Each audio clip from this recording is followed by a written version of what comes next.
Hello, welcome to Michelle Sews Again. I'm Michelle. It's Friday, so you know what that means. It's another hashtag Friday Sews Day. So what I'm going to be talking to you about today is what I have recently made, and I finally made something, what I have on my sewing table or knitting table or whatever craft I'm doing, what is coming up, and then a little bit about life. If that sounds interesting to you, then stay tuned. Okay, so what have I been working on? I actually finished some things and I started something new. So what did I finish? I finished a whole outfit. You may have seen it. It was my last video I posted where I did a collaboration with Jen from Today in Jen's Sewing Room, and the idea behind the collaboration was to use some thrifted fabric and patterns from our stash, which we did. And if you'd like to see that video, I will link it right here. I finally learned it's left. All right, so if you're interested in that, that's up there. And I'll pop in just a quick little twirl of me wearing it here. So then the other thing that I worked on, I don't know if you can see, it's not completely 100% yet, but I have finished unpacking my sewing room and organizing mostly. I've got a few little things left to do, and I will be filming a video on that in the fairly near future. So if you're interested in that and you're not already subscribed, you might want to hit the subscribe button and notification bell in case you're interested. You'll be notified when that video goes live. I had committed in my Make 9 plans that I was going to make one Dress-A-Girl dress a month. So if you're not familiar with the Dress-A-Girl with hashtag Project Dress-A-Girl, I will link Mari's video up here. But Mari from Mari Sews instituted this challenge in September of last year, and basically you're just making a dress for a little girl that's in need, and Mari's video will tell you all about it. But this year I'm committing to making one Dress-A-Girl dress a month from January through the end of the year, actually, because you know, if this is an annual thing, then I want to always have, you know, a chunk of them in the hopper. So she is running it again in September. So if you want to participate in that, then you really only need to provide one dress. But if you wanted to do more than one, then why not space them out and make one a month? It's a lot easier that way. So I'm going to be doing that this weekend, and I'm probably going to, my goal is to post that video on Sunday, because what I'm planning on doing is doing a different pattern for every month, and my intention is that they're all free patterns. So I will share that free pattern with you hopefully on Sunday. And then I also started a pair of socks. So I've had knitting a pair of socks on my Make 9 list. I had it on the list last year. I didn't complete that. I had started a pair. I was really struggling with the magic loop method. I didn't finish them. In fact, I didn't get very far. I got maybe that far on the ribbing. And so I frogged it. I tore it out. And I've just kind of been sitting on the idea for a while, and I just wasn't ready to get started again. I had too much going on. So now that we're settled, I got my sewing room unpacked, I'm ready to start my knitting project. So I started last night. I started I'll share it with you. It's from Drea Renee Knits, who is Andrea Mowry, if you're not familiar with her. She is a knitwear designer, and you can find her on Ravelry. And she also has a Friday video on YouTube every week called I'll Knit If I Want To. And she's actually recently kind of updated it, and it's I'll Knit and Spin If I Want To, because she also does spinning. But this is the pattern. It's one of her newer releases. It's just a ribbed sock, and it's called the DRK Everyday Socks. And I thought that that would be a good one to start with, because she's actually got a knit along for this pattern going on right now. And if you spin also, it's actually a spin and knit along. I don't spin, maybe one day, but not right now. And so it is a toe up design, and you start with a Turkish cast on, which was brand new to me, but she's got a 6-minute tutorial on YouTube super easy to follow. And so this is how far I've gotten, but I've gotten started. So this is my Turkish cast on, and I'm about to start round 1. No, I finished round 1. I'm about to start round 2. So that will be my nighttime project as I'm sitting on the couch with my husband. I am planning on having a few new series on my channel. Let me know in the comments what you think about them, but these are things that I think will help me, and maybe they'll help you. But what I want to do is I want to have once a month, at the end of the month, I'm going to do a video on what did I learn this month, whether that's patience, that's always something I'm trying to learn, or new techniques, or something new about fabric, or whatever the thing might be, or a collection of things might be. I'm gonna have what did I learn monthly at the end of every month, a series on that. I'm gonna also do a what did I spend every month, because I do, I've got a budget this year. I've never held myself to a budget when it comes to my sewing hobby in the past, and now that we are building a house and we're going to have to come up with money for, you know, light fixtures and ceiling fans and probably new furniture and everything else that comes along with a house, I need a budget. So I have set a budget. It's a very modest budget, and it's $100 a month. That's it. And my goal is what I don't use isn't going to roll over. If I don't use it, it goes into savings along with our regular savings budget. So I'm going to track every month. I've got it at the front of my planner, which I don't have with me. I've got every month, what did I spend? And that includes anything sewing related. So that's fabric, that's patterns, that's notions, supplies, anything that I need for sewing is part of that $100. So yeah, fabric can eat that up really quick if I'm not careful. So I do have a rather large fabric stash. So I have plenty of product to choose from. So hopefully that will help me keep my spending to a minimum. So I will recap every month what I spent. That's probably not going to be a video on its own. Actually, it'll probably just be in the last Friday sews of every month, maybe. I don't know. We'll see about that one. And then I'm also going to do a Make 9 progress video every month, and just let you know where I stand on my Make 9. I also want to, on every Friday sews, I want to do a shout out to a new to me sewing YouTuber. And I just love this YouTube community, the sewing YouTube community in particular. And so, I mean, look, I'm still a very small channel.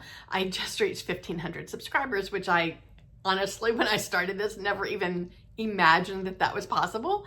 But there are other YouTubers out there, whether they're bigger than me or smaller than me, that I find new people every week, and some of them just really resonate with me. And I've actually found one this week that I'd love to share with you, and I really think that you will enjoy her. So if you're not already subscribed to her, then go check her out. I don't know how she wasn't on my radar before this week. I really don't. But her name is Fatmata, and her channel is TIMA by FK, and that stands for Traditionally Inspired Meaningful Art. I'm going to link her channel below. She has the most pleasant, charming, friendly personality. She's just really, it feels like you're sitting there chit-chatting with a friend. And I really enjoy that in a YouTuber. And she's also she's also making very beautiful garments, but she's also on a learning journey. So I find that to be very helpful to me. I love watching people who are going through like this journey where they're learning new things and sharing what they're learning. And I just really encourage you to go check her out. I think she's very lovely. And then as part of Friday Sews, Jen from Today in Jen's Sewing Room, who's the one who started this hashtag, and I forgot to thank her at the beginning of the video, which I usually do. I will also link her channel below. She has a Facebook group for those of us that are on YouTube that participate in Friday Sews, and she puts out a prompt every week for us to add as something new to talk about on our Friday Sews channel. So this week's, and I always forget it, always forget it. So I remembered this week. So this week's prompt, what's the UFO that you won't give up on?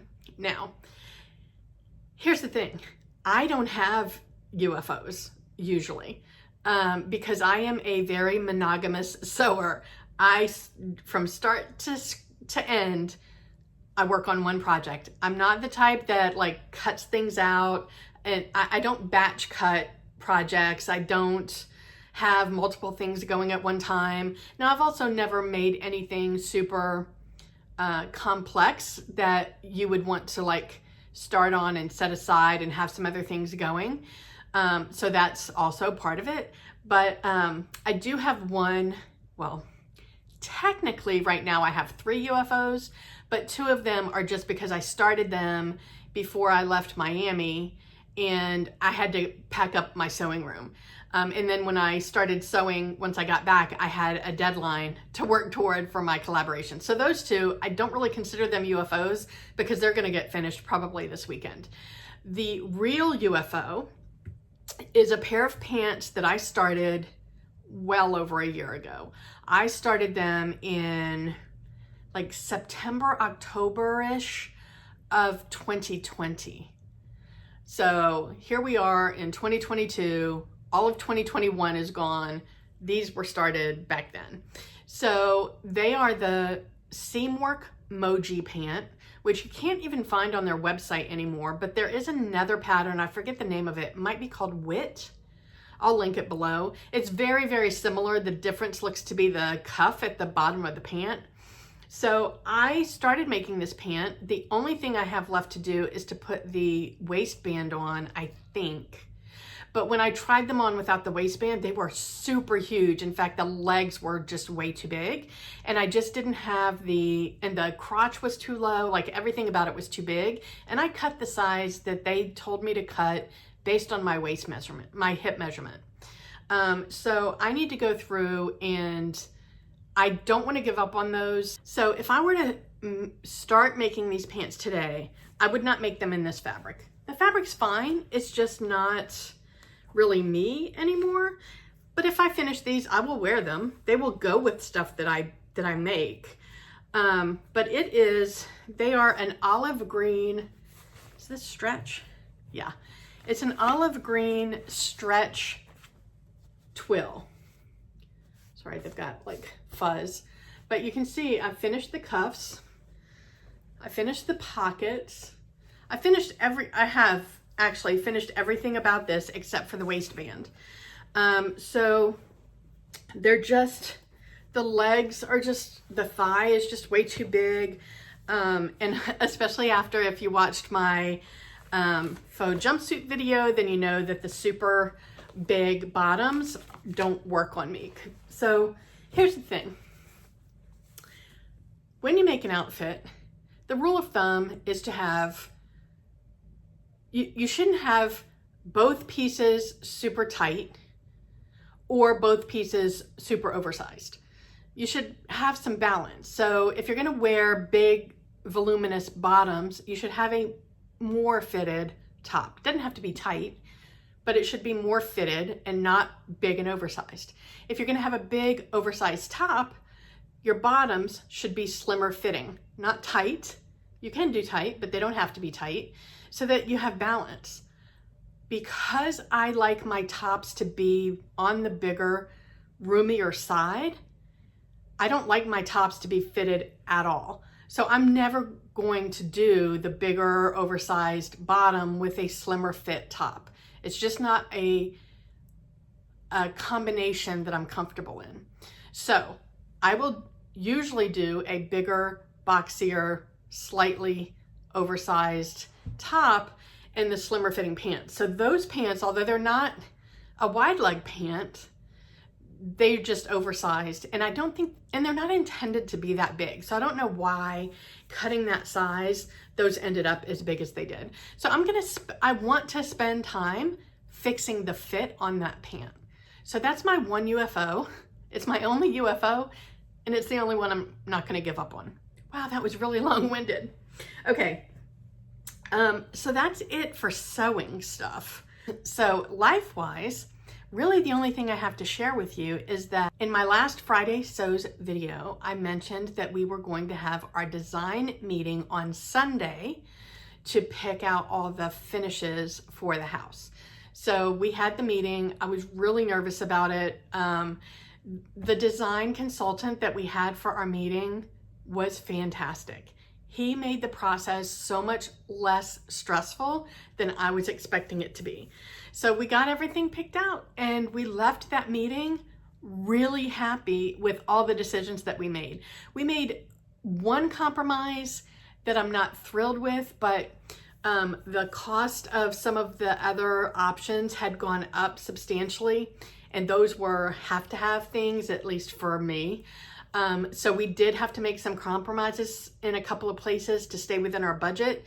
Most of them I was okay with. Like, I didn't have a strong enough opinion that those compromises mattered. There was one that I don't love, but it's in a room that I'm not going to be in all that much, so I'm going to get over it.